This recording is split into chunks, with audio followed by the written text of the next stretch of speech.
We live in a day and age of instant this and on demand that. And that's the way we get our entertainment these days. However, I'm going to suggest something a little bit more revolutionary. Something that instead of consuming entertainment as you do on a streaming service, I'm talking about being intentional, being present, and picking exactly what you want and not what the algorithm feeds you. Have you ever sat in front of your TV at night, flipped through Netflix and Disney Plus and a host of other streaming services, and spent more time looking for something to watch than you actually did watching things? Because that's how it felt for me. I had friends say to me, "You shouldn't go back to DVD. There's a whole load of stuff you could watch. There's always something to watch." But the thing is, I don't want to watch what I'm served. I want to watch what I want to watch. You see, there's a paradox of choice. There's more content, but at the same time, less satisfaction. Because I don't know about you, but when I was streaming, it felt like overload. There was so much to scroll through, so much to look for. And it was a decision thing. I'd spend ages trying to work out what I was going to watch. Admittedly, years ago, way, way back in the distant past, when in Britain we had 3 channels, you had to watch what was served. But when we were given VHS and Betamax and all those things back in the 80s, we started to get our own choice. And you could go to the shop and buy films, or you could go to Blockbuster and rent films. But you had the choice of everything. You have that with streaming, I hear you say. Yes, you're right, you do. But you see, it doesn't kind of work for me because I don't just want to watch what's there. Those days for me are gone. You see, the reason I liked going back to DVDs and came away from streaming from me was that with DVDs, I am able to curate my own collection. Now, don't get me wrong, I've had DVDs since the early 2000s. And so over the years, I've built up a tidy sized collection. When streaming came along, I saw what was available. And yes, there was a lot of stuff, and including films and TV series that I'd bought that were available to get.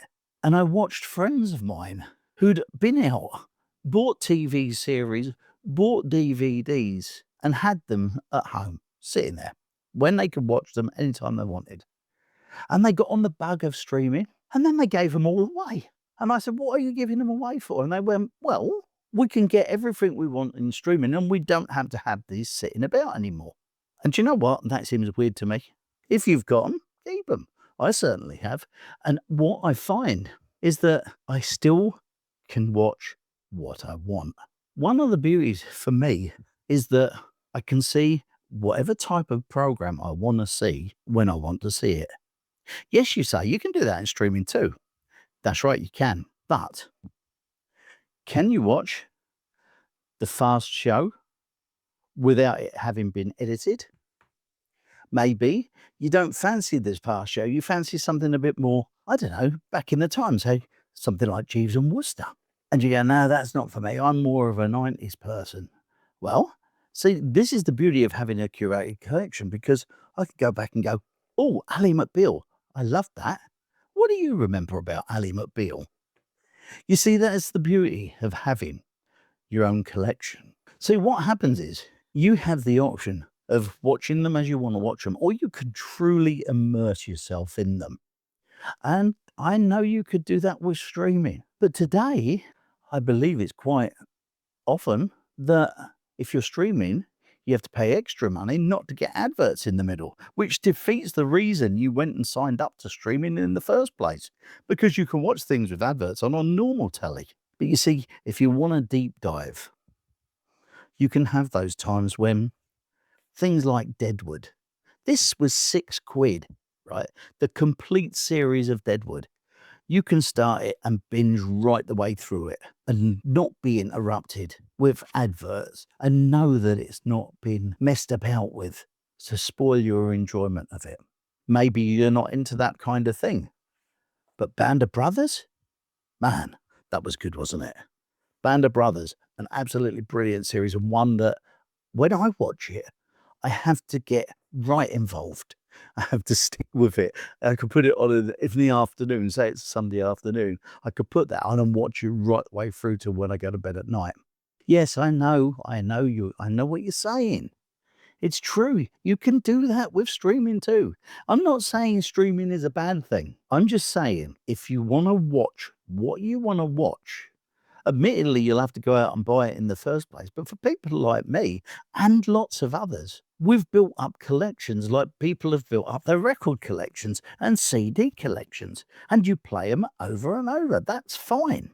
And you see, there's something that streaming doesn't give you that watching DVDs and the like and being like me does. It's the joy of owning something.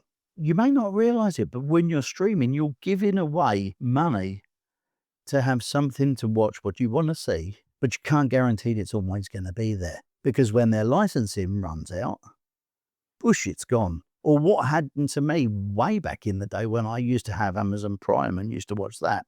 I watched a series called Corner Gas and I got through a couple of series and then to watch the rest, I had to pay. That really wound me up. But you see, by going to a shop and buying something like Twin Peaks, I can go back to the 90s and watch this whenever I like. And I know that it's not going to be taken off the screen and done away with because I already have it. You see, buying DVDs and buying Blu-rays, it's a deliberate act. And now it's cheaper than it's ever been. You don't have to use Amazon all the time. You don't have to use HMV. Every town, everywhere has a charity shop. And it's full of stuff that you can pick up at a bargain price.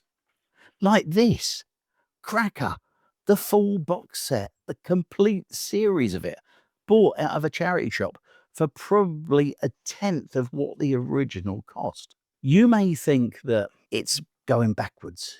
I personally don't. Yes, I take up a bit of room in my house. Yes, I know that. And if you've watched any of my other videos, you will know that I've put a lot of them in sleeves to do away with the amount of boxes. And I don't mind doing that because I'm not going to be selling them. So I don't need the boxes because they're mine and I keep them and I like it. And you say to me, I bet you're watching the same thing over and over again.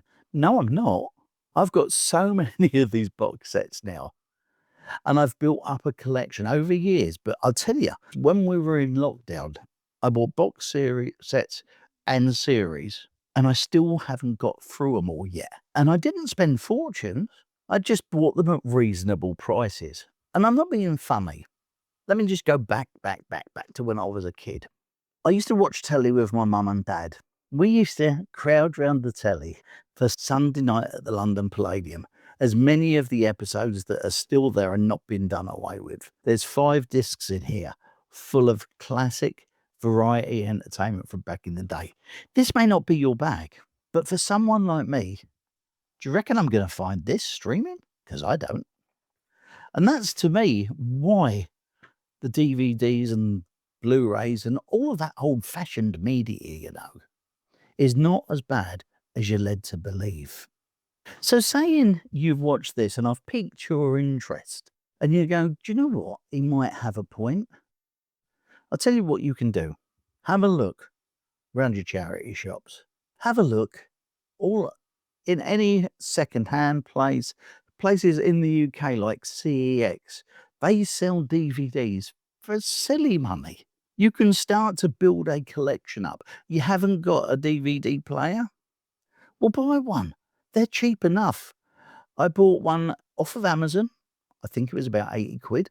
I can put a link to it down below if you want to have a look at it. You can pick this up and start building a collection and saving yourself money. I haven't spent anywhere close to what I used to be spending monthly to rent stuff that wasn't mine to keep. These are, all of these, the ones that I've shown you today, if I had the pricing of all of them together, they're probably not even 30 quid. So you can go out and you can start curating your own collection of DVDs really, really cheaply. There is something different about actually the intentionality of standing up, opening the box, like so, getting the DVD out, putting it in the player, sitting back and relaxing. Yes, there's a little bit more exercise involved in it, But when you do that, it gives you a different feeling when you're watching the film. Seriously, it does. Now I'm going to wrap this video up in a second. But before I do, I've got a little challenge for you. If you've got DVDs in your house, but you haven't watched them lately because you've been streaming, for a week, turn off your streaming. Get your DVD player back out, plug it back into your telly, and for a week, watch DVDs only.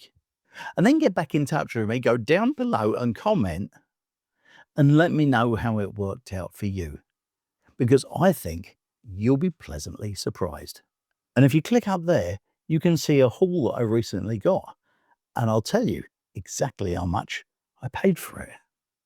I'll see you next time.